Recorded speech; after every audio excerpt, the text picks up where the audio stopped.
US intel committees approve arming Syrian rebels. Top general warns of costs. This is out of Russia Today. The House and Senate intelligence committees have given a green light to arm Syrian rebels as their concerns were alleviated, but a top US general warned that high costs of military options could reach into the billions.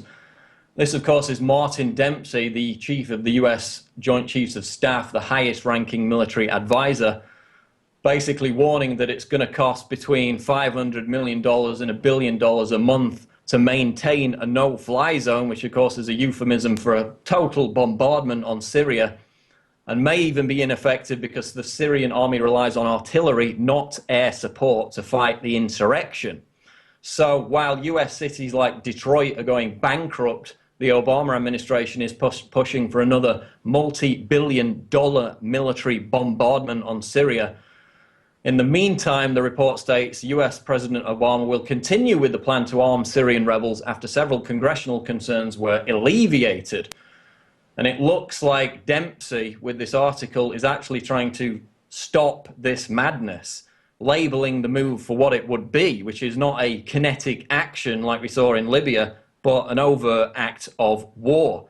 And of course, John Iran McCain is threatening to derail Dempsey's position as chairman of the Joint Chiefs of Staff as a blackmail to get him to push for this no-fly zone military bombardment. But at the moment, he's warning against it because Syria is not Libya. You know, Libya had a paltry army of 15,000 soldiers and virtually no air force. Syria, on the other hand, has one of the most sophisticated air missile defense systems in the world, stronger even than Iran, according to most analysts. And they've got these Russian-made surface-to-air missiles, of course. So we know that any kind of no-fly zone bombardment of Syria will be met with a fierce response and inevitable loss of life on all sides. But, you know, the excuse is we need to stop the weapons of mass destruction. Well, you know, where have we heard that before? Do they mean the chemical weapons that were admittedly launched, used by the Obama-backed rebels, as the UN report stated, the same rebels who slaughter and ransack entire Christian villages, as we're going to see in the next article?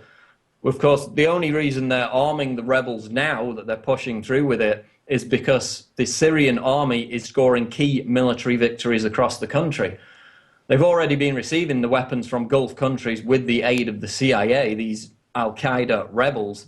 Now, because they seem to be losing militarily, McCain and others are continuing to push for this military bombardment by the ludicrously labeled no-fly zone, now being given the green light by US and House intelligence committees. Visit Infowars.com and PrisonPlanet.com. When you're on the site, you can also tune in 24 hours a day to my daily radio broadcast. There's also a free iPhone app to listen to the syndicated radio show when and where you want.